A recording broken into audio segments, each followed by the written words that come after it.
A Gabriela está pedindo ajuda para entrar no Zoom.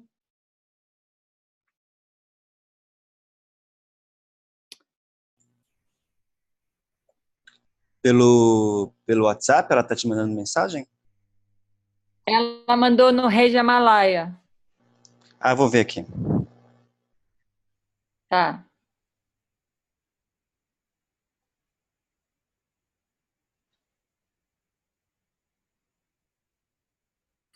Ô, Ana, Sim.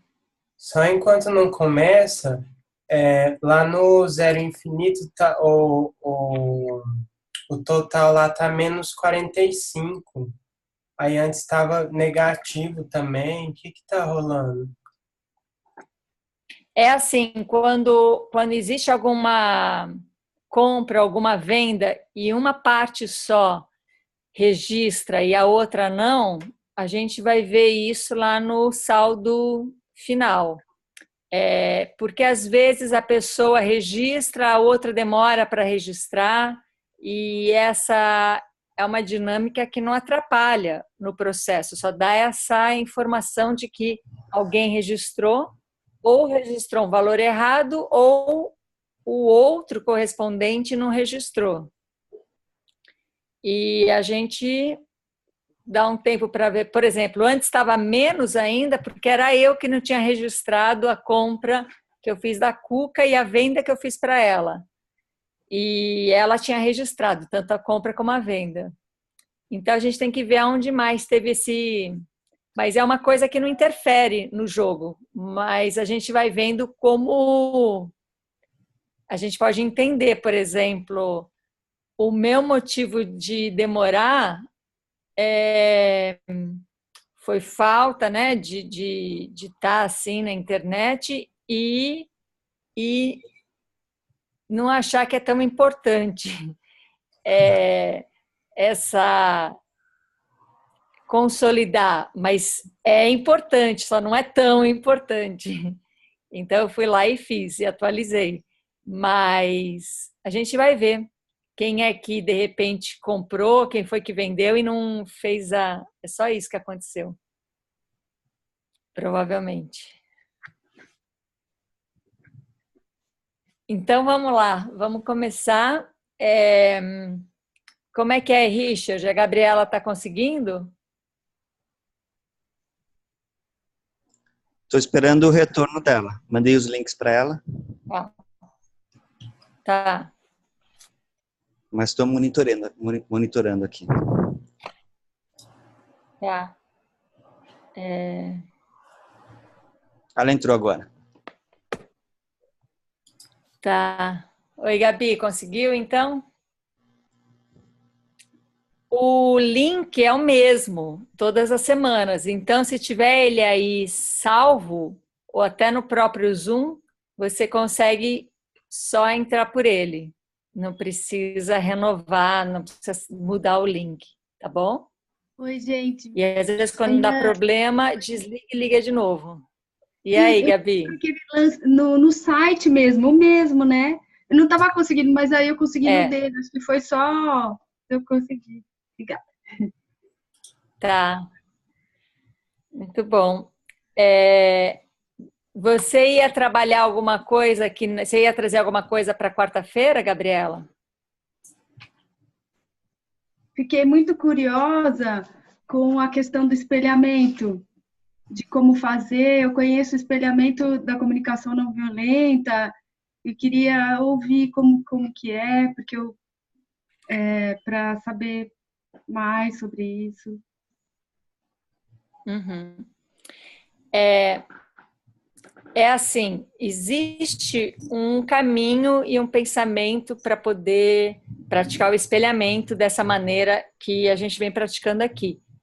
Mas é muito importante a gente não ficar presa à prática, porque senão a gente vira um halo poético bacanudo e só, mas continua separado do que realmente importa, né? O espelhamento ele acontece como um artifício para a gente integrar. Então, toda vez que eu vejo uma coisa fora que eu julgo, que eu qualifico, que eu classifico, que me incomoda, que mexe comigo, eu posso, para mim é sempre muito certeiro, né? Mas eu posso, para quem não tem certeza, pode experimentar e afirmar: eu tenho isso que eu estou vendo fora, isso que eu estou julgando no outro, eu tenho isso também. Só que a gente está caminhando e a gente está vendo que a gente pode ter ou exatamente isso que a gente está vendo fora, ou o oposto disso. E as duas é a mesma coisa. Então, eu posso ver alguém mesquinho. E aí eu pego e falo assim, bom, se eu estou vendo alguém mesquinho é porque eu sou mesquinha. E pode ser que você fale, não, mas eu não sou mesquinho, eu sou a pessoa, fala o oposto de mesquinho.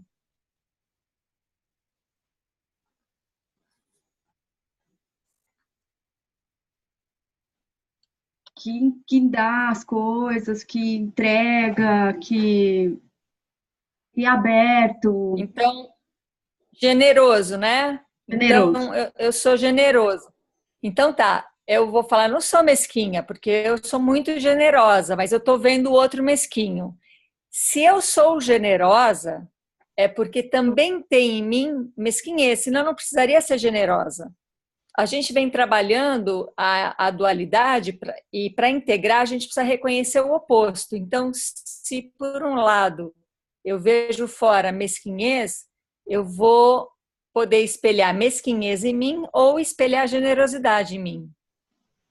Para ser generoso, precisa ter mesquinhez, senão não precisa ter generosidade. E quando eu sou mesquinha, eu posso caminhar a favor da generosidade, eu posso me desenvolver. Então, vai estar em mim. O que eu vejo fora vai estar em mim. Ou vai estar em mim os dois, mas ou eu estou identificada com aquilo que eu vejo fora, ou eu me identifico com o oposto do que eu estou vendo. E se eu vejo o oposto, é porque eu também tenho o outro lado da moeda. Só que eu administro, ou eu abafo, ou eu nego, mas de alguma maneira está em mim. Então, o espelhamento é a possibilidade de ver aquilo que está pronto para ser trabalhado, aquilo que está pronto para ser integrado. Se eu reconheço, se eu vejo alguém mesquinho e eu reconheço a mesquinhez e falo, nossa, eu sou mesquinha também, de outra maneira, mas eu sou também. Aí eu esqueço a pessoa e vou para a minha integridade. Então tá, eu sou mesquinha porque tem generosidade em mim. Mas eu não vou ser generosa, porque se eu for generosa, e aí eu vejo o que é, o que implica, ou qual é o ganho de ser mesquinha, ou qual é o risco de ser generosa. E quando eu reconhecer o ganho do pior e o risco, a perda do melhor, como consequência, eu vou ver o que eu estou sustentando.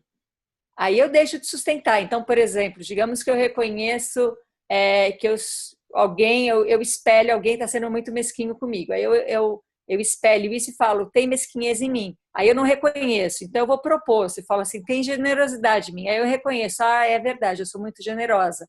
Se eu sou generosa é porque eu também sou mesquinha, porque isso está dentro de mim e a minha generosidade é para, de uma certa maneira, vencer a mesquinhez. Se eu quero vencer algo é porque ela existe dentro de mim. Aí eu vou lá e o que eu ganho sendo generosa? Aí eu posso, sendo generosa, eu ganho o amor, o reconhecimento, o carinho dos outros. Tudo isso é especulação, porque se eu faço alguma coisa para ganhar algo, eu estou especulando. E se eu for mesquinha, o que pode acontecer comigo se eu for mesquinha?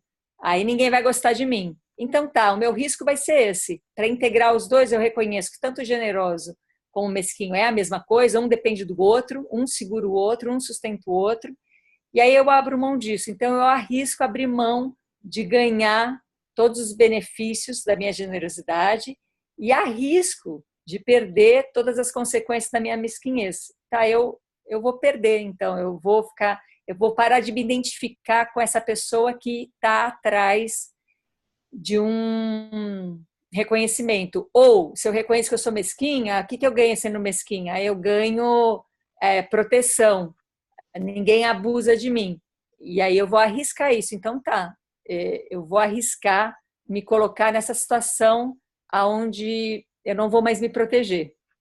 Só que quando eu integro isso, quando eu integro a mesquinhez e a generosidade, quando eu reconheço que é a mesma coisa, e isso é integrar, reconhecer que é a mesma coisa, eu então vou ter uma outra relação com aquilo, com aquela pessoa, com aquela situação. Aí eu vou ver que foi tudo uma ilusão, que eu não perdi nada e um pouco ganhei coisa nenhuma. Assim, era tudo uma ilusão, era todo um jogo. Só que eu vou primeiro acreditando no jogo, que é para poder fazer a integração e o risco. Então é assim que a gente tem praticado espelhamento. O ano passado a gente fez bastante prática de espelhamento. E agora estou agregando isso, que quando eu não reconheço, porque com certeza o que está fora está dentro de mim, mas às vezes eu estou tão identificada com o oposto que eu não reconheço o espelhamento. Então eu espelho o oposto e abre mão da especulação. Resumindo, seria isso, abrir mão da especulação que você está jogando, porque se eu preciso ser reconhecida, é porque eu acredito que eu tenho a possibilidade de não ser reconhecida. E aí eu estou me iludindo e estou saindo do processo singular. Eu estou entrando na alopoiesis. Qual é a minha função? Qual é o meu destino? Qual é a minha missão? E essa sustentação alopoética vai nos distanciando cada vez mais da autopoiesis, que a gente começou a mergulhar a semana passada, né? Fica claro, Gabriela? Fica super claro. Na verdade, é todo esse jogo de integrar, né, Ana? É uma coisa, é sempre essa coisa de integrar os opostos. Sabe que eu saí daí muito mexida, muito mal, porque dói, né? Assim, até eu entender, é difícil de identificar essas coisas aí. Agora acho que eu identifico, mas é só essa questão de identificar esses opostos, né? E parar de se identificar com isso e integrar tudo isso. E dói, mas é bom, é bom. E a coisa do apego, né? Nossa, apego à cristalização, apego ao que sempre foi, apego a essas coisas, e aí é difícil, né? Mas tá sendo bem legal, profundo. Mas eu entendi o que é. Agora ficou claro. A Gabriela acabou de fazer uma antipropaganda da jornada, ela saiu daqui muito mal. Mas saí daqui mal, mas muito feliz, gente, não é mal nova, assim, renovada, de mexido. Acho que nunca tem que dar certo, Ana. Muito pelo contrário. Eu não quero para dar certo. Não tá dando mais certo e dar certo. Não tá dando certo. Essa história não tá. Tem que desencontrar para encontrar. Isso eu percebi profundamente. Tem que desmontar, tem que ralar. Olha, adorei. Cadê a Cuca? Cuca, é isso. Vou ficar me ralando o tempo inteiro. Para fazer outra coisa, fazer outra coisa, fazer outra coisa. Adorei. Não dá, gostosinho não tá bom. Não tá bom. Depois fica muito maravilhoso, mas esse gostosinho, Ana, não dá. Não faz sentido. É isso, só. Foi maravilhoso, foi muito maravilhoso. Muito bom. Não, foi uma brincadeira, porque realmente não é fácil. Quando alguém pega e fala assim, eu coloquei ali, eu mediquei o meu sabonete para poder ficar mais clara na minha comunicação. E aí, o que vai vir? Vai vir os desafios de comunicação. Então, você vai viver esse desafio porque é isso que você está pedindo. E a gente está acostumado a pedir uma solução. E, na verdade, o que a gente está trabalhando é a capacidade de alinhar. E por falar em alinhar, a semana passada e depois da jornada também, tem umas coisas que vão ficando mais claras, né? Mas ainda é um pouco confuso. Então, eu vou desenvolver e vamos ver como é que a gente caminha nessa confusão. Existe algo em nós que sabe. Então, quando a gente está se desenvolvendo no útero materno, quando a gente nasce, os primeiros anos de vida que a gente não tem nenhum tipo de direcionamento ou informação para se desenvolver, então, para crescer, para digerir, para as funções orgânicas acontecerem, a gente não tem nenhuma informação, não vai à escola para isso, para aprender a ser humano, né? Porque a gente já sabe isso. Então, o que o límbico, o que o hipotálamo já dá conta é o que a gente chama de saber ser humano. Aí a gente começa a desenvolver o neocórtex, começa na humanidade, começa também no movimento da vida. E quando a gente desenvolve o neocórtex, a gente corre um risco muito grande, porque é um desenvolvimento maravilhoso e não vai vir assim, sem risco. Então, o que eu vejo que acontece é assim, tem lá um corpo que sabe e está se desenvolvendo, aí um neocórtex começa a saber que sabe. Então, a criança vai ganhando muita confiança. Ela já sabe e agora ela sabe que sabe por causa do desenvolvimento do neocórtex, por causa do desenvolvimento das ondas betas. Então, ela começa a ganhar confiança, ela começa a elaborar, ela começa a ter opinião própria, que às vezes é insuportável para os pais, mas ela começa a ter todo esse desenvolvimento. E você vê a potência sendo potencializada. Então, o ser que sabe, independente de conhecimento, de informação, potencializado por um neocórtex que sabe que sabe. Então, ele desenvolve, a partir disso, uma amplitude de relações, uma amplitude de uso de si mesmo. E está indo tudo super bem. Até que chega uma hora que essa criança que nasceu, que fomos todos nós crianças, e hoje em dia as crianças ainda nascem num ambiente que desconecta o que sabe, e isso acontece pelo físico, pelo emocional e pelo intelectual. Então, no físico, aquela criança que sabe crescer e se desenvolver e se autossustentar fisicamente, ela é convidada para viver situações muito autodestruidora desse sistema físico que sabe. Então, por exemplo, ela vai sentar em carteira escolar, que vai fazer com que, no começo, ela senta na pontinha da cadeira, nenhuma criança pequena usa encosto.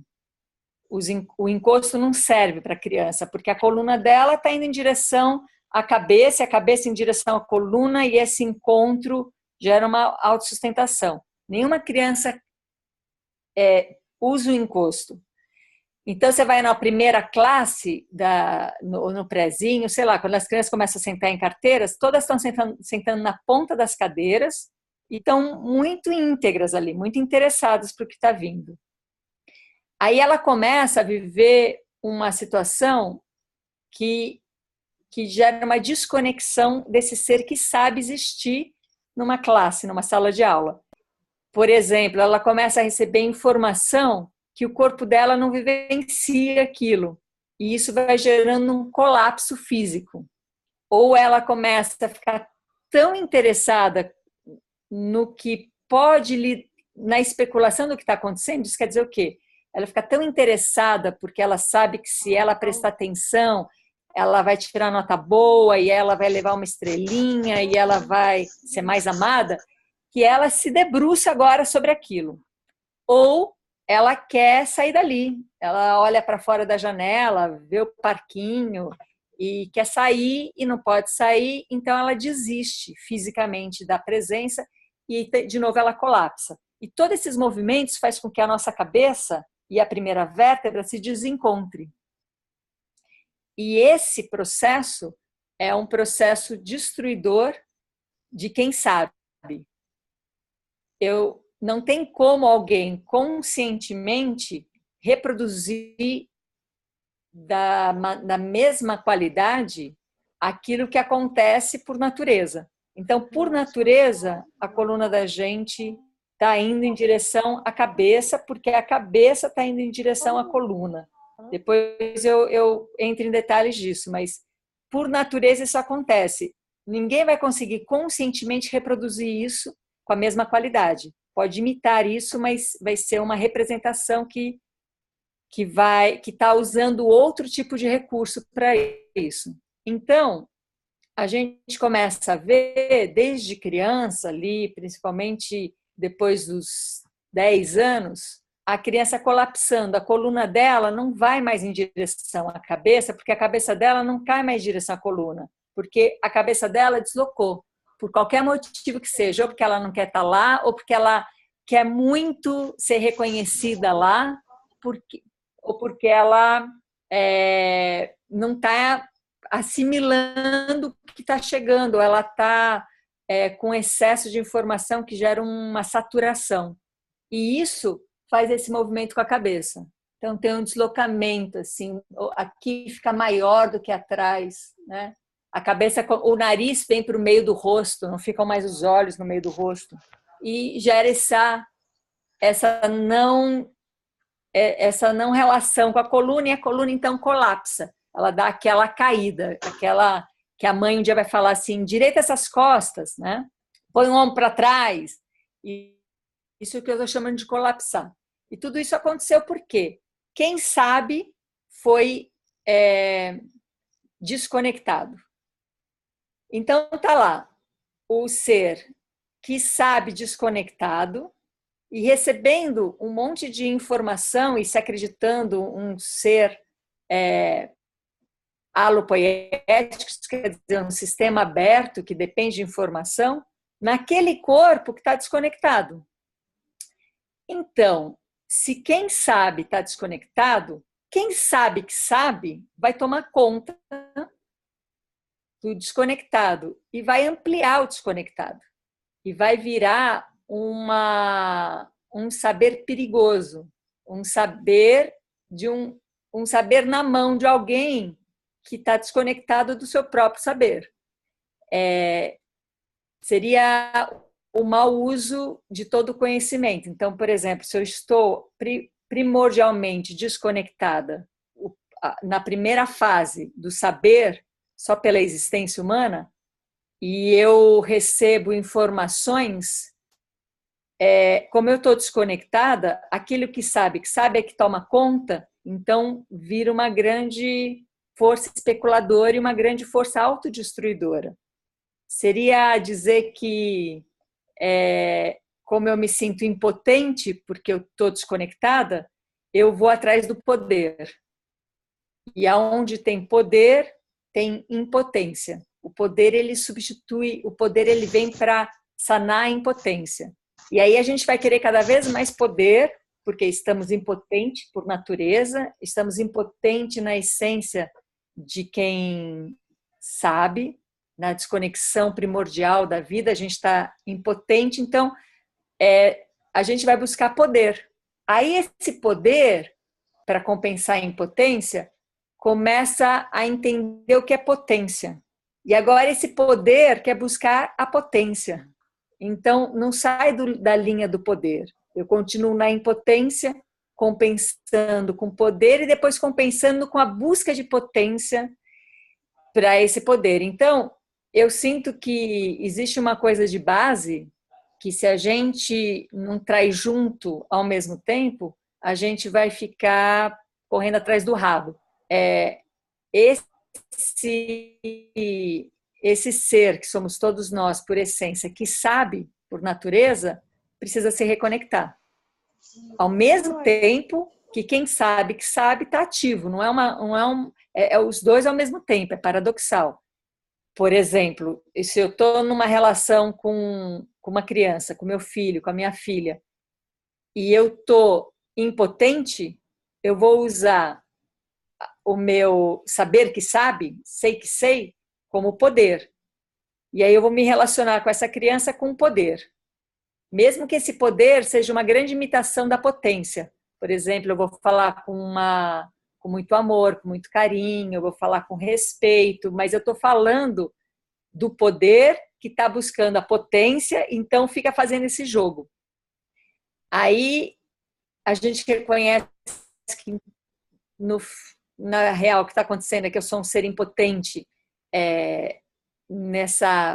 nesse lugar primordial, que é da primeira conexão, que é do que sei, né? Que é o ser antes de ele saber que é ser. Eu me vejo impotente nisso. Aí eu falo, bom, então não posso mais me relacionar com criança, com meu filho, porque eu primeiro vou precisar me retirar, eu primeiro vou precisar ficar realmente potente para depois voltar lá. E não é assim que funciona. É tudo ao mesmo tempo, é uma coisa de cada vez e tudo ao mesmo tempo. Então, é durante a ação de poder que eu reconheço a impotência. Eu integro esses dois, nesse espelhamento que a Gabriela trouxe hoje no começo do encontro, eu integro esses dois, abro mão do benefício deles, abro mão da identificação com eles, e aí a conexão volta a acontecer. Como é uma conexão em todos os níveis, a gente pode até usar o físico, que é mais concreto, para poder trabalhar essa conexão, sabendo que o que a gente, de uma maneira geral, vai fazer, a gente vai querer fazer essa conexão via informação. E ela não acontece assim. É bom eu saber que eu estou desconectada, e é bom eu saber que eu posso reconectar, e é bom até eu saber como se reconecta. Mas a reconexão tem que acontecer do saber, e não do sei que sei. Então, não é por informação que a gente reconecta, apesar de eu poder fazer o uso de tudo isso. Mas eu preciso ter a experiência, eu preciso viver aquilo, eu preciso me dedicar àquilo, eu preciso me dar a possibilidade de, em ação, ali na situação de poder, me reconectar. Senão a gente joga ou uma bomba na mão do neocórtex ou o famoso pérolas aos porcos, e pode sair pode só piorar, que é a tendência, só piora porque a gente não está integrando todo, a gente está tentando melhorar o que está ruim. Ana. Então, dito tudo isso, e não sei se está claro, isso está aberto para a gente caminhar junto aí para esclarecer. Diga lá. Então, eu queria, talvez, refletir, não sei se refletir, mas a experiência do tempo nesse não sabe e o sabe que sabe, né? Eu estou pensando numa questão que eu venho vivenciado, né? Muito ligado ao apego, né? Em relação a uma pessoa. E aí, como a gente teve perspectivas diferentes sobre a mesma coisa, a gente falou, não, tá melhor a gente seguir separados, né?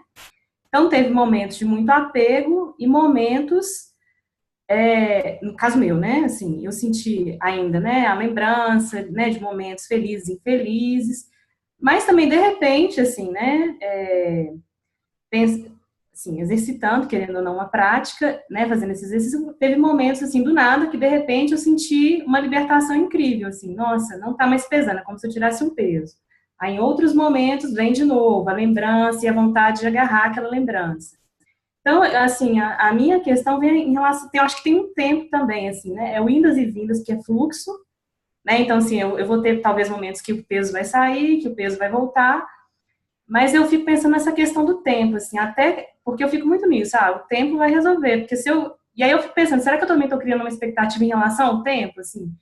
Porque no momento eu quero que o peso da memória saia. Mas eu falo, não, cara, deixa o peso aí, né? Faz parte, o peso é isso aí.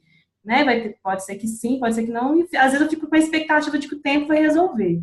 E realmente, assim, tem momentos que de repente surge. Então, se eu não tenho essa pressão de tirar nem colocar nada, né, assim, nem colocar no peso da memória, nem também tirar a memória para sempre, né, esse alívio que deu de tirar o peso, às vezes, de repente, as coisas acontecem. Eu fico nesse dilema. Até que ponto eu estou me resignando e colocando assim, o tempo vai resolver e estou encobrindo a questão, e até que ponto realmente tem um tempo entre o que sabe e aquele sabe que sabe para eles. Sim.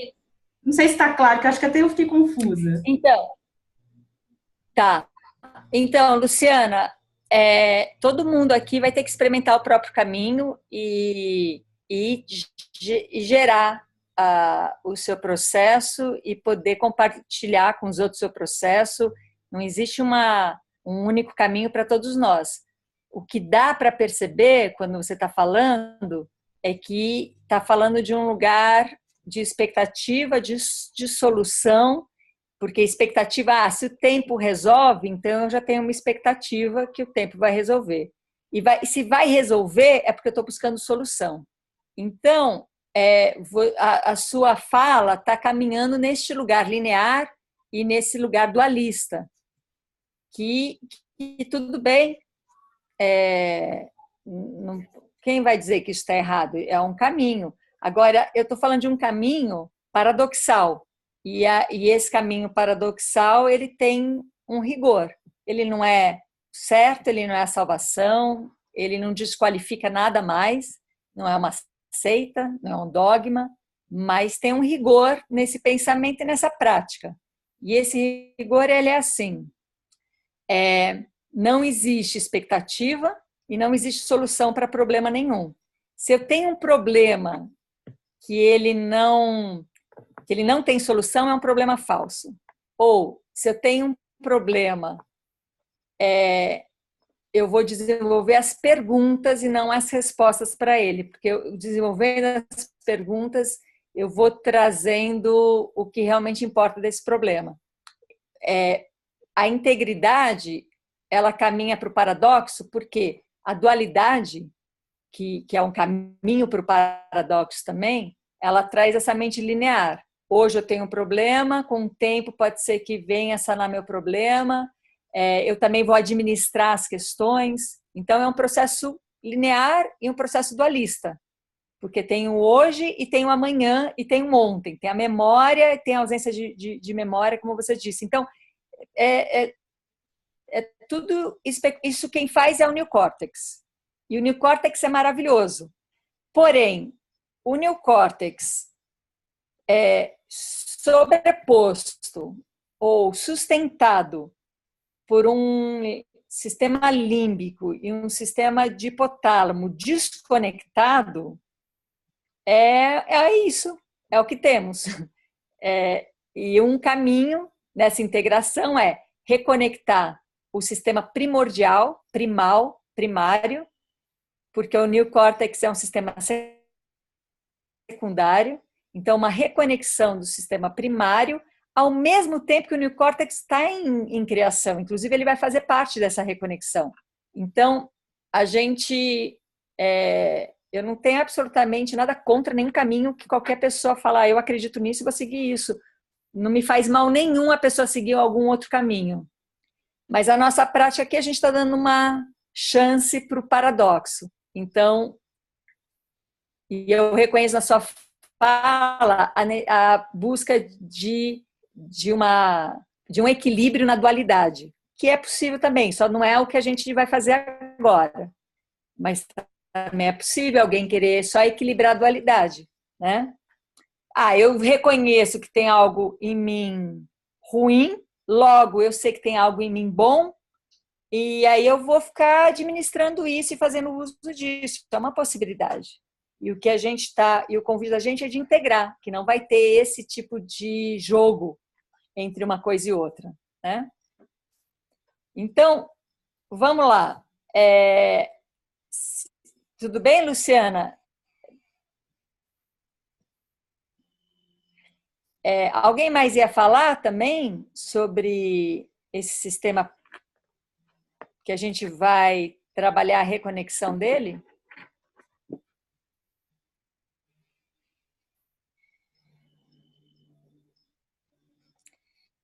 Então, quem for falar é só abrir o microfone e falar, tá? Porque a gente tem um delay aqui, pode ser que a gente não se entenda na hora ali, mas é só falar que eu paro de falar e te ouço.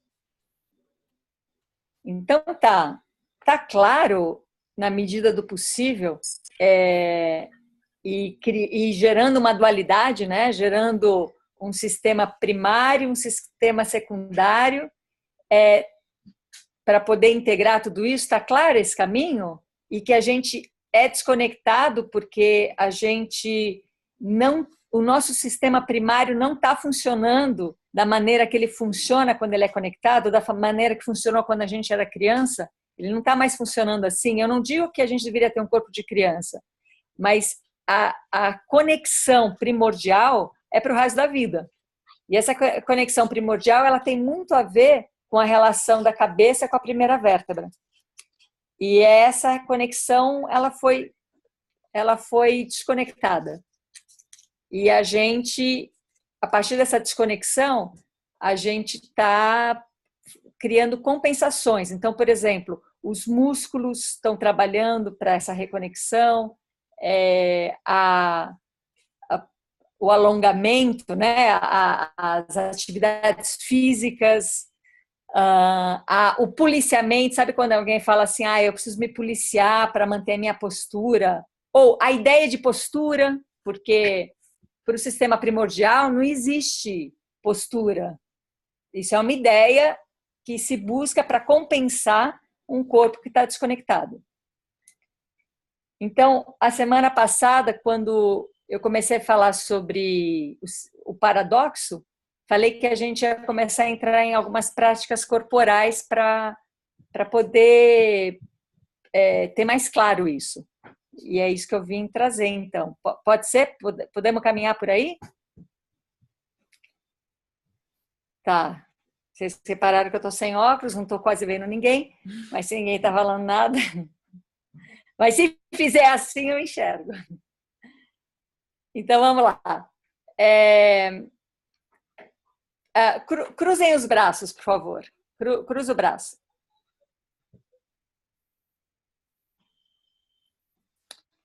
E olha para o seu braço cruzado, para os braços cruzados, e veja o desenho que ele faz, né?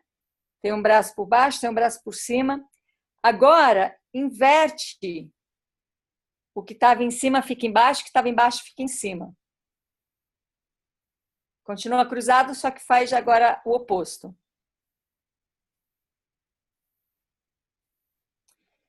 E percebe que muda a sensação. Você está fazendo exatamente a mesma coisa, mas a sensação é outra, não é?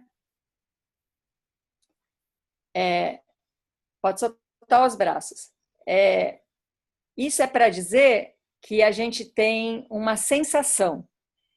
E tudo que a gente faz habitualmente nos gera a sensação de certo. E tudo que a gente não tem hábito de fazer nos gera a sensação de errado.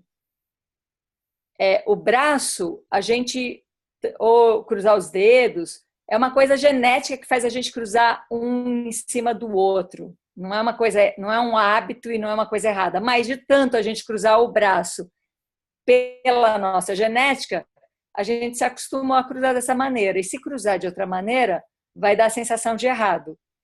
Isso é para tudo. Então, por exemplo, se eu me desconectei, se a minha cabeça desconectou da minha primeira vértebra, a minha coluna começou a colapsar, os meus membros começaram a encurtar, e eu começo a me acostumar com esse corpo, a minha sensação é que esse corpo é certo. É assim que é, isso é o certo.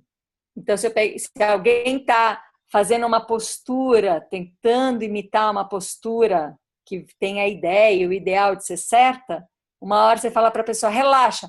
Aí ela relaxa e fala, como você está sentindo? Agora eu estou sentindo certa, mas sei que está errado. Mas a sensação é de certo. Então, tudo que a gente faz e que a gente repete, faz de novo, em algum momento aquilo vira um hábito, seja bom, seja ruim, mas a sensação que a gente vai ter física é de que está certo. E tudo que a gente faz que está fora do padrão ou do hábito, ou da crença, a sensação que a gente vai ter é que está errada. Então, a gente tem um problema seríssimo aí. A nossa percepção, ela se rendeu, ela não é confiável, porque para ela certo é o hábito e errado é o novo. E isso é a novidade de um corpo que saiu do processo autopoético. Porque se eu estou como uma criança pequena, que ela está o tempo todo com o saber funcionando, e quem sabe que sabe não está atrapalhando, está potencializando, se ela está o tempo todo vendo daquela maneira, ela está o tempo todo se diferenciando. Então, por mais que ela estranhe alguma novidade, ela não tem a ideia de errado. Isso é errado. Para ela é só diferente. E não dá uma sensação equivocada. Estou fazendo alguma coisa errada. Por exemplo, digamos que essa criança ela aprende alguma coisa nova. Ela aprende a dar cambalhota. E ela não tem a sensação que fez alguma coisa errada. Porém, se um adulto desconectado dá uma cambalhota, a sensação dele é que ele fez uma coisa errada. Com o corpo, uma coisa ou perigosa, ou ele já tem o hábito de fazer a cambalhota e por isso ele não estranha. Então, olha a armadilha que a gente entrou. Um corpo que está o tempo todo se diferenciando, o tempo todo se autoproduzindo, o tempo todo livre de hábitos, crenças e padrões, e sim passando por experiências e experimentos, ele tem a percepção sensorial precisa. Isso quer dizer o quê? A sensação e a percepção dele é aliada ao bom uso. Ele não vai atrás do hábito, ele vai atrás de realmente potencializar a potência. Porém, uma vez que eu desconectei e que eu caí agora no hábito, na crença e nos padrões, e que eu não tenho meu saber aliado e alinhado, eu vou ter uma percepção sensorial equivocada, porque eu só vou achar que é certo aquilo que eu estou acostumada a fazer. E se eu fizer alguma coisa diferente, por mais que ela seja melhor para o meu desenvolvimento, ela vai parecer errada. E a sensação é uma força muito grande na gente. Estou com uma sensação que isso está errado. Estou com uma sensação que eu tenho que fazer isso. E vou lá e faço uma besteira, como eu venho fazendo sempre, mas a sensação é que, gente, eu fiz o que eu sou, eu fiz quem eu sou. Porque eu tenho a sensação que eu sou aquele ser que é um hábito, que é uma crença, que é um padrão. E aí? Chegou aí essa lógica?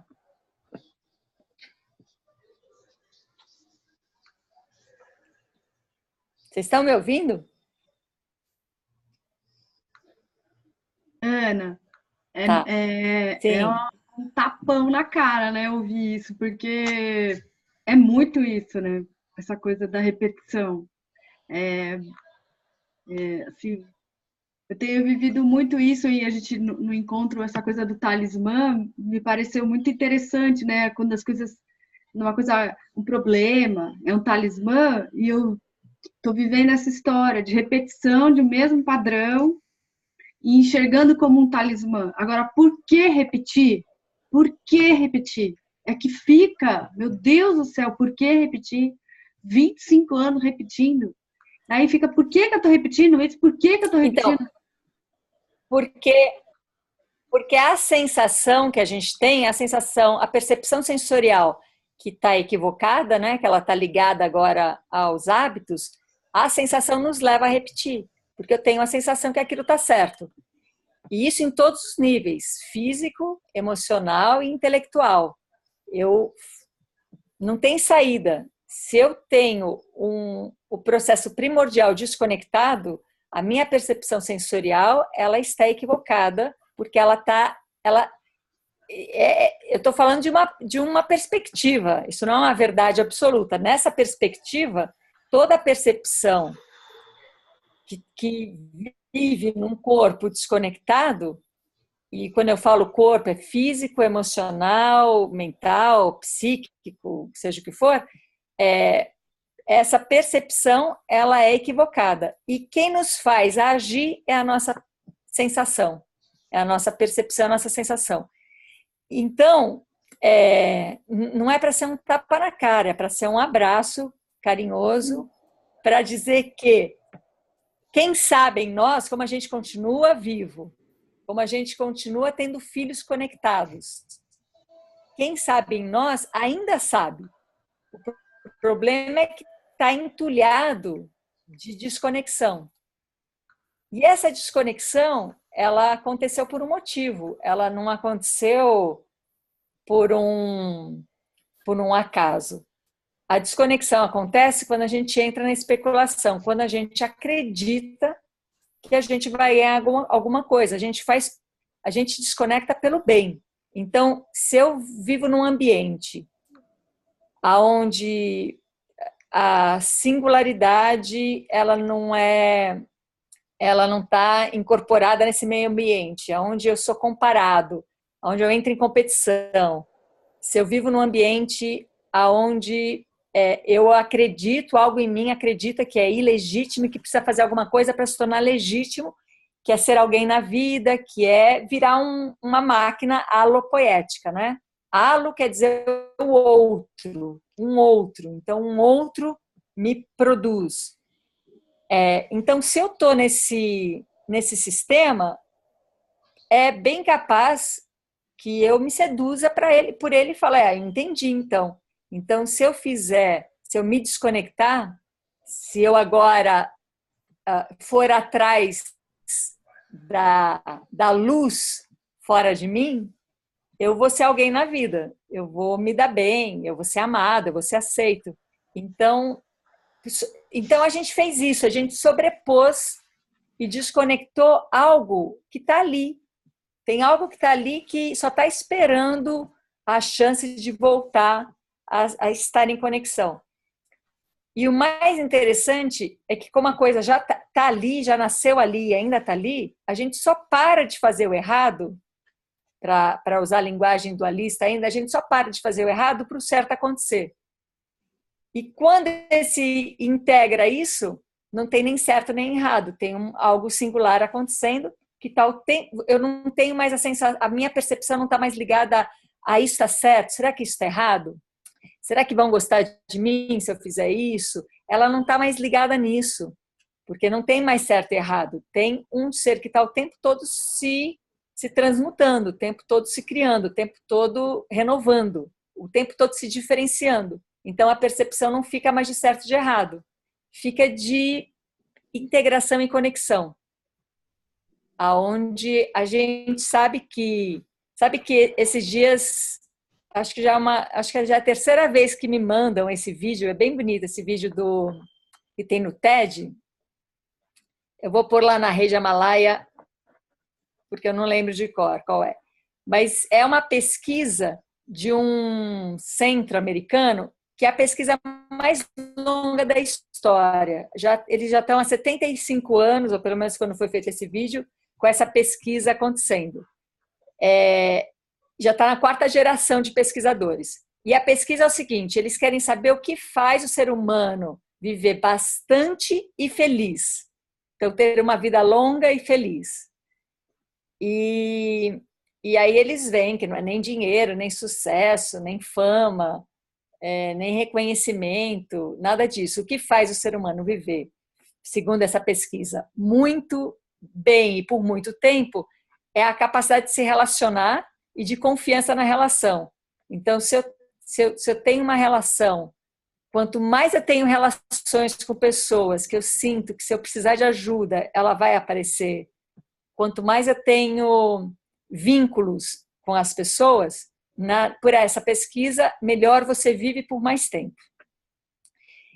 Então, quando a gente é singular e está o tempo todo, e a gente é um sistema fechado, e é singular e está o tempo todo se diferenciando, essa diferenciação acontece em relação. É por causa da relação que eu me diferencio. Então, se eu estiver no meio ambiente me diferenciando, eu vou me diferenciar de uma maneira. Se eu estiver num outro meio ambiente me diferenciando, eu vou me diferenciar de outra maneira e sempre a favor da relação. Tem essa inteligência. E isso vai fazer a gente viver bem e por bastante tempo. Já para especular um pouco nisso. É interessante. Então, a gente pode entrar nesse caminho de arriscar, ao mesmo tempo que a gente está se diferenciando em relação, a gente trabalhar a reconexão desse saber desconectado. E aí o talismã que a Gabriela citou é porque quando a gente está em desconexão, quando a gente desenvolve essa desconexão, fica sempre a gente cria um talismã. Então, a gente sempre vai criar uma dor, seja uma dor no joelho, uma dor nas costas, seja uma dor de cabeça, seja um cisto, seja qualquer coisa que te incomode. E isso é o talismã, porque isso é o aviso da desconexão. Por isso que é um talismã, porque ele está te avisando da desconexão. E então a gente para de querer solucionar o problema, porque sabe que o problema é a chave para reconectar. Fez sentido aí? Chegou aí?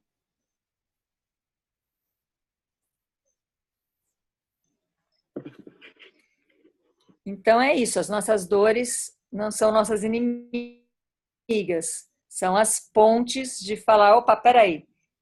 Então, começa por essa, né? Se eu tenho a minha cabeça é a primeira vértebra em desconexão, a minha cabeça vai cair e vai precisar desses músculos aqui do pescoço e dos ombros. Então, dor no pescoço e dor nos ombros é um talismã que avisa que tem 5 quilos e tal, Deus dará, que não está em relação. Agora, qual que é o detalhe? E a gente vai ter que ser muito criativo para poder, no encontro virtual, dar continuidade a isso. Por quê? Não é verbal, eu não posso chegar e não é racional, eu não posso aprender a reconectar a cabeça na primeira vértebra para poder aliviar essas dores musculares. Eu não posso fazer essa reconexão policiando ou fazendo um movimento para isso acontecer. A gente vai ter que parar de fazer o que está desconectando, porque quando eu desconecto, o que eu tenho do outro lado? A conexão. Se eu estou desconectada, é porque tem conexão em mim. Se eu não tivesse conexão em mim, eu não estaria desconectada, já seria outra coisa. Então, a gente vai integrar a desconexão com a conexão para poder criar um espaço para que aconteça essa reconexão que não depende de informação, e sim de movimento, de barulho, assim, igual eu, né, acho que foi a semana passada, ou foi só na jornada, não lembro, que o Lotus, o Torus, aquela forma, ela é um sistema fechado que está o tempo todo se autocriando. E tem coisas que vão criando ruído e vão balançando, e nesse balanço ela vai se reorganizando. Então, é um movimento que vai nos ajudar a reorganizar, mas não vai reorganizar por nós. Vamos ver como a gente faz isso online, né? Mas vocês estão acompanhando?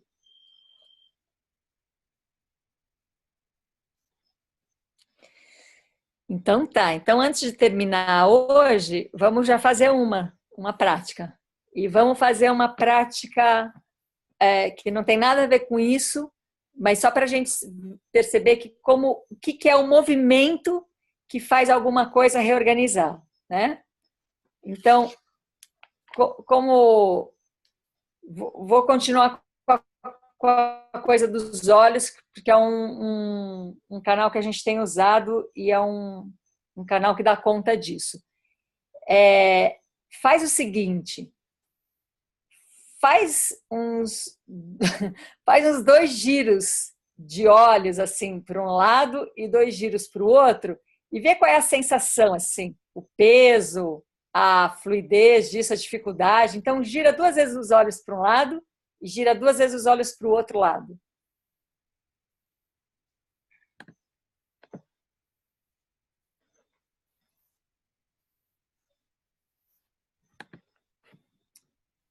Aí, quando você faz esse giro, pode ser que tenha um certo peso, vê se você reconhece assim, que é um trabalho fazer esse giro, que tem que ter uma certa concentração.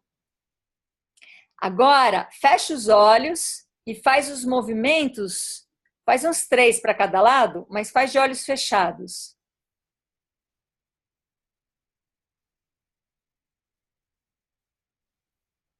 Faz o círculo completo de um lado, do outro. Repete e de olho fechado.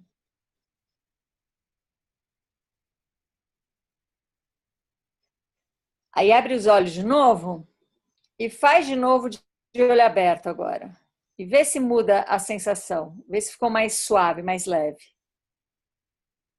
Mudou a sensação? Mudou. Então tá. O que a gente fez? A gente simplesmente, um sistema fechado, né? Então, um olho que já é olho, um movimento que já é o movimento, a gente simplesmente fez um movimento nele que fez ele ter outra experiência. E essa outra experiência fez ele gerar essa outra sensação. Então, é disso que eu estou falando. A gente vai fazer movimentos que vai dar outra sensação para a mesma coisa. E essa outra sensação, ela vai estar mais ligada ao que sabe, e não ao que sabe que sabe. Tá? Então, eu vou dar uma lição de casa. Que é a mesma coisa, assim, só que em vez de fazer os olhos, a gente vai fazer o corpo inteiro. Cada um, eu vou falar, tem muita gente que já conhece, então quem já conhece vai fazer, quem não conhece vai fazer também, eu vou explicar como é que é. Eu vou pedir para todo mundo deitar na semissupina todos os dias até quarta-feira que vem. Por 20 minutos todos os dias. Então, o que é a semissupina? Supina é você deitar de barriga para cima. Semi é você deitar com as pernas flexionadas. Então, você deita num chão firme, com as pernas flexionadas e a barriga para cima. Embaixo da cabeça, mas só embaixo da cabeça, não do pescoço, você vai pôr um apoio de um livro, vai deitar em cima de um livro, que vai ser equivalente mais ou menos a 3 dedos seus. Então, você mede 3 dedos de altura de um livro, e aí você vai deitar com esse apoio de barriga para cima, com as pernas flexionadas. Quando você deitar nessa posição, por 20 minutos, no mínimo, todos os dias, até quarta-feira que vem, lição de casa, quando você deitar nessa posição, você vai ter várias sensações. Você vai ter a sensação de que seu corpo está torto, ou você vai ter a sensação de algum incômodo, ou você vai ter sono. Você vai vir alguma sensação. Essa sensação, ela está ligada ao hábito.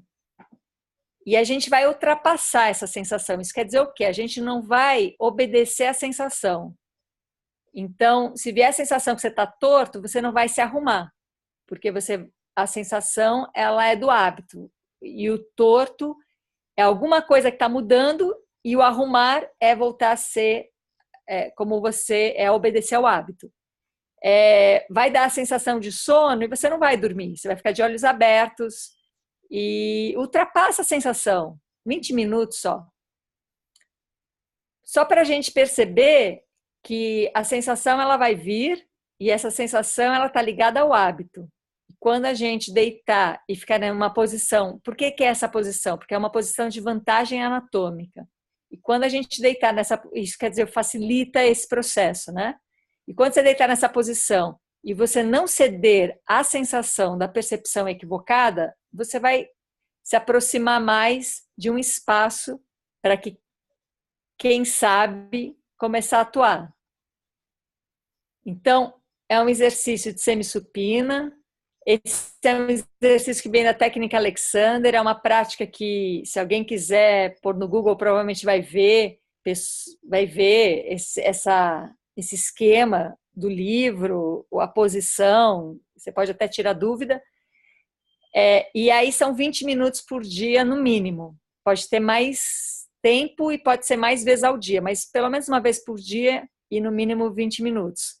E reconhecer que vai vir uma sensação e reconhecer que essa sensação ela está ligada ao hábito e não ao real. E esse real vai deixar ele acontecer e ele não vai existir nunca porque ele está o tempo todo em transformação. Tudo bem? Podemos experimentar essa prática? Ana, é indicado que seja em silêncio ou tanto faz?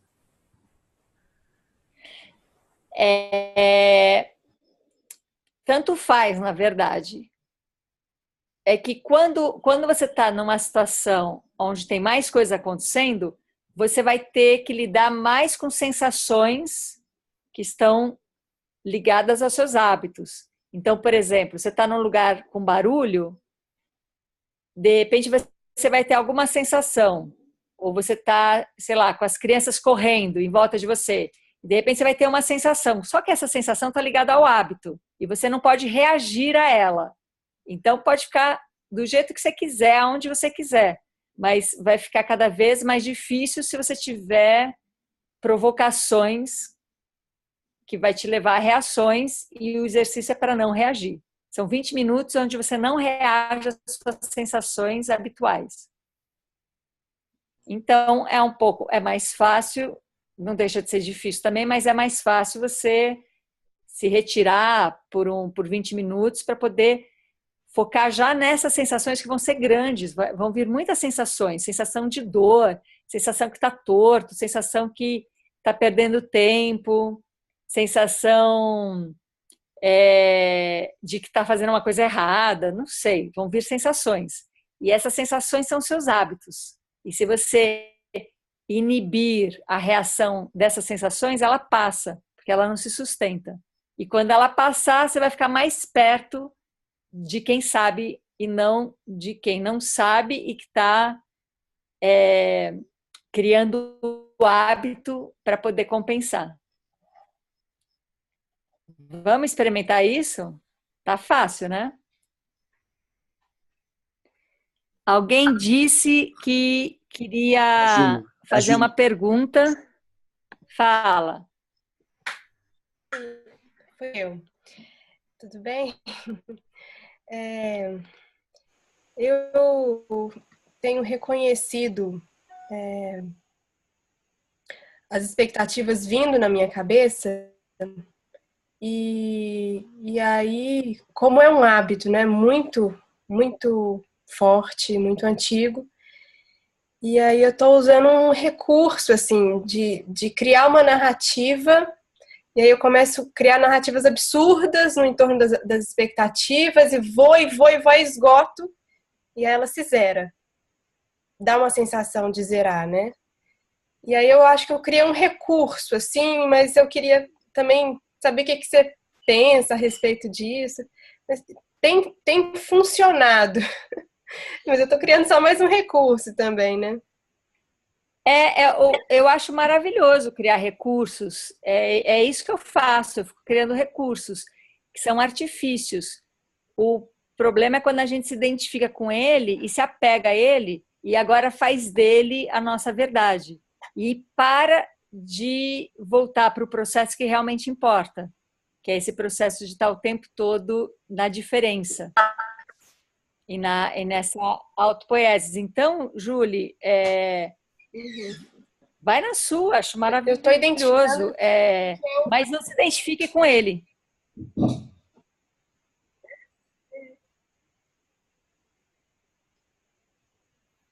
Fala. É um primeiro momento, né? A gente... Eu estou sentindo que é um primeiro momento, assim, é um primeiro contato com essa sensação de entender o que é a expectativa. Aham. É isso aí. É que nem, por exemplo, essa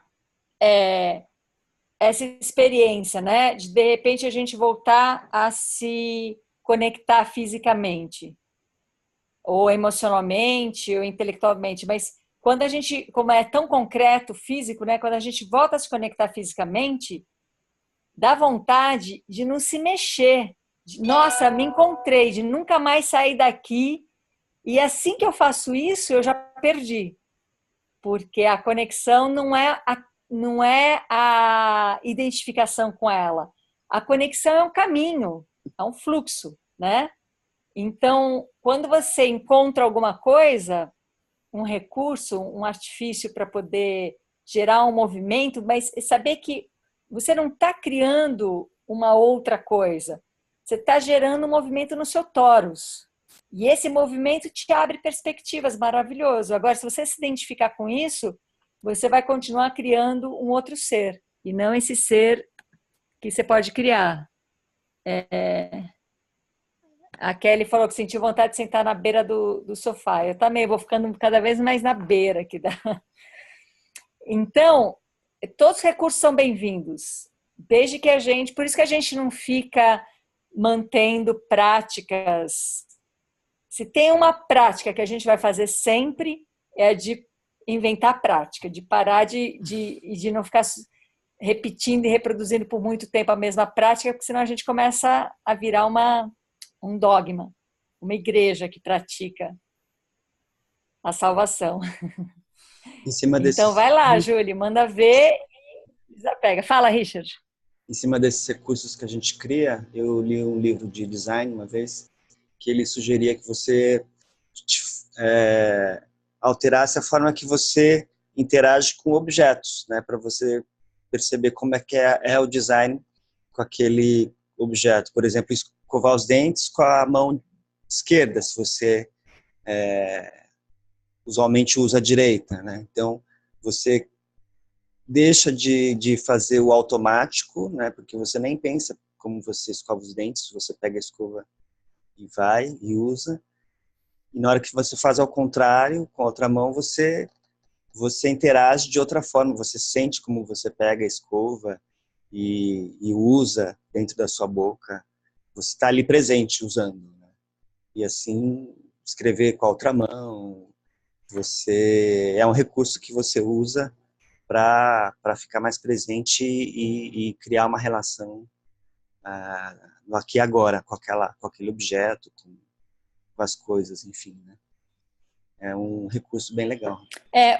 A questão disso é que logo isso cessa, né? Logo a gente para de fazer e vira uma lembrança exótica. Sim. Daqueles momentos malucos que a gente parecia um louco em casa, andando no escuro, deitado do outro lado da cama.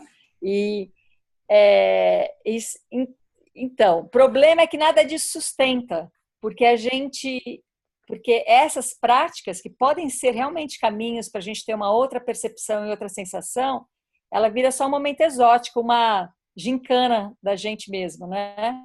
Sim.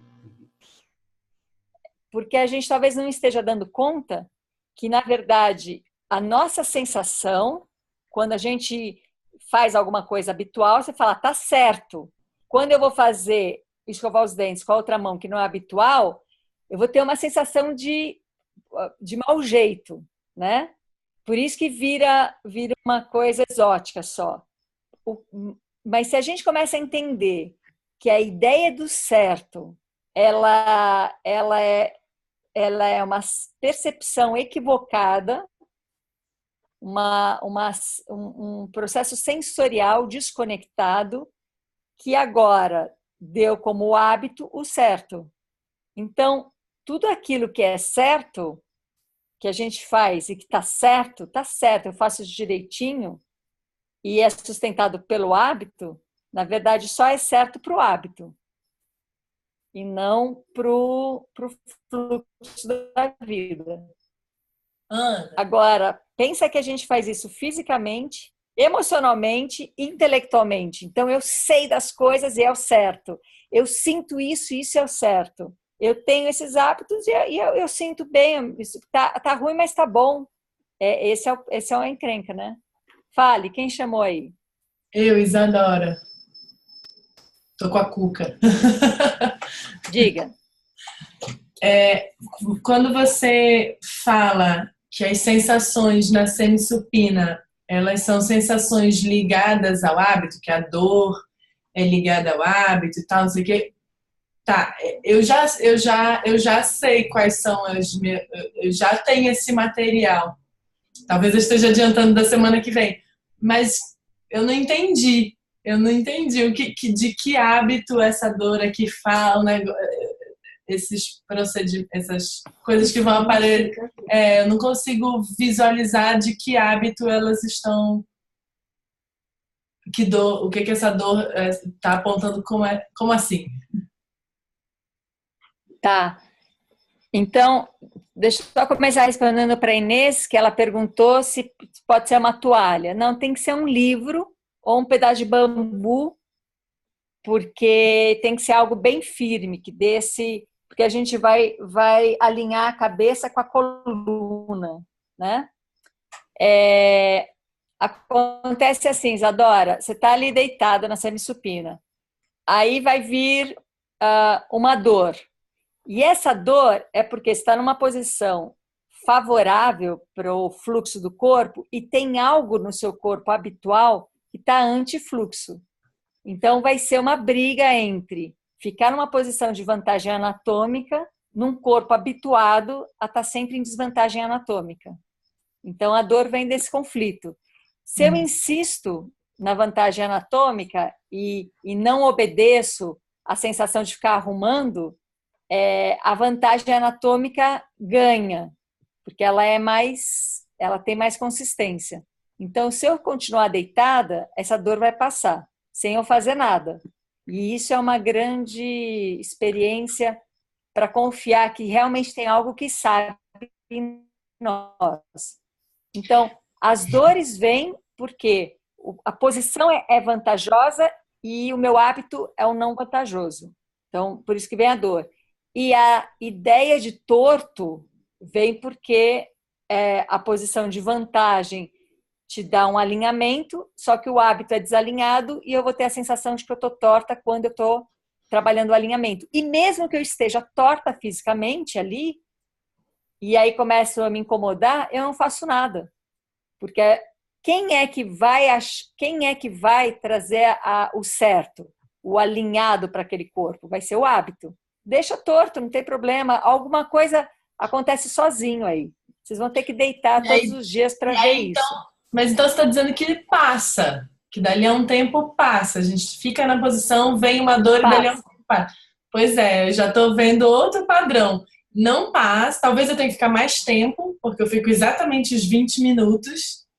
E aí eu fico convivendo. Eu acho que eu estou falando de um hábito meu. Eu convivo com a dor e aí eu resisti, eu aguentei 20 minutos e pronto, e acabou.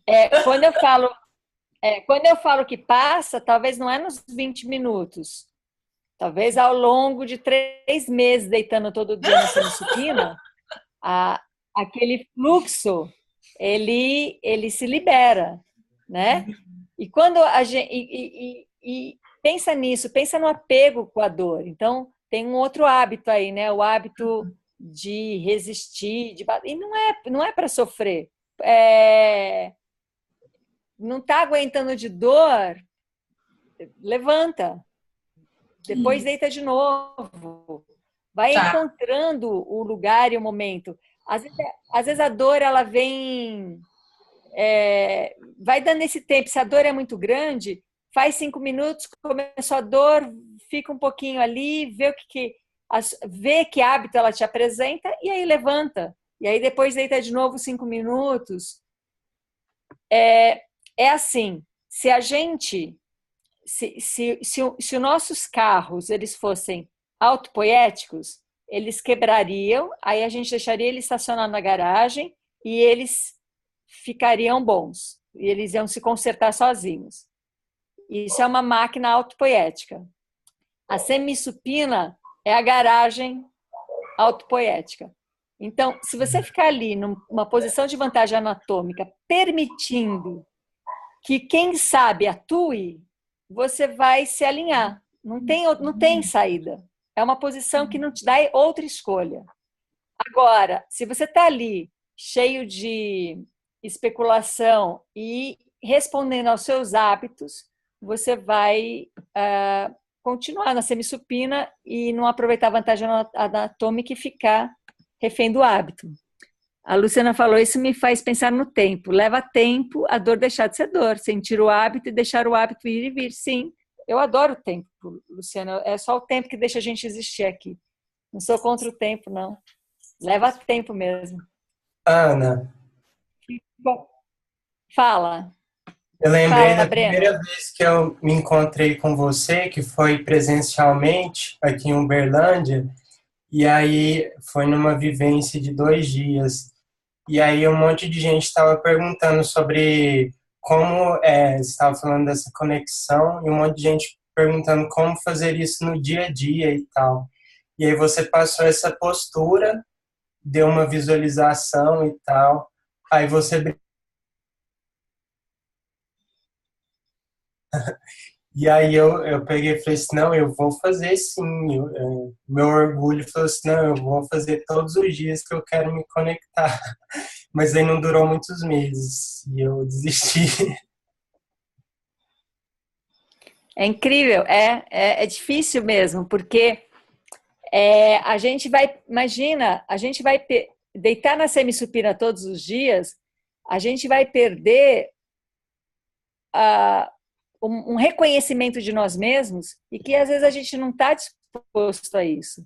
Mas não estava antes, agora está, porque a gente está se encontrando aqui já há tanto tempo, justo por conta disso, né? Justo porque a gente está disposto a viver a diferença. Então, quem sabe agora dá, Breno?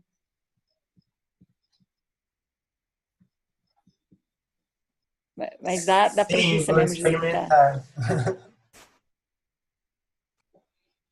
Experimenta uma semana. Aí a semana que vem a gente se encontra aqui e vai seguindo coisas que a gente vai poder agregar no deitar para poder reconhecer que é uma posição que revela a minha percepção sensorial equivocada, porque ela está conectada ao hábito e não ao quem sabe, né? E não ao saber. E aí a gente vai daí agregando. Deita no chão? Deita no chão, Gabriela. Deita não precisa ser, não é no piso frio, mas pode ser um edredom, pode ser um tapetinho de yoga, alguma coisa que proteja, né, que dê conforto ao seu corpo, mas é no chão, porque a cama tem 2 coisas. Primeiro, que nem toda cama é dura, mas mesmo se a cama for dura, firme, a gente já tem uma percepção sensorial de cama. Então, a gente vai deitar para descansar, vai deitar e vai dar sono. E, na verdade, esse deitar é trabalho. Se alguém falar, o que você está fazendo aí deitado? Fala, eu estou trabalhando. Fazendo o quê? Nada. Não respondendo às minhas percepções sensoriais equivocadas que gostariam que o meu hábito continuasse. Então, como é trabalho, vai para o chão fazer isso. Não é descanso. E depois vai descansar um pouco. Tudo bem, então? Vamos experimentar isso? Então, tá. Quem tiver... A gente teve um momento do Rede Amalaia que gerou conversas engraçadíssimas e muito bem-vindas, né? Porque é o caminho que a gente vai dando. E tem agora a possibilidade desse WhatsApp, dessa Rede Amalaia, ela virar um ponto de encontro dos nossos encontros da quarta. Então, aquilo que na quarta-feira a gente pratica e trabalha e que de repente precisa de uma interlocução, esse canal da Rede Amalaia no WhatsApp pode fazer esse lugar de encontro, de interlocução. Então, podemos seguir por lá durante a semana, caso alguém precise de algum tipo de orientação. ou só conversar, ou só falar o que é que está acontecendo, se precisa de interlocução, e aí a gente se vê na quarta que vem. Tudo bem?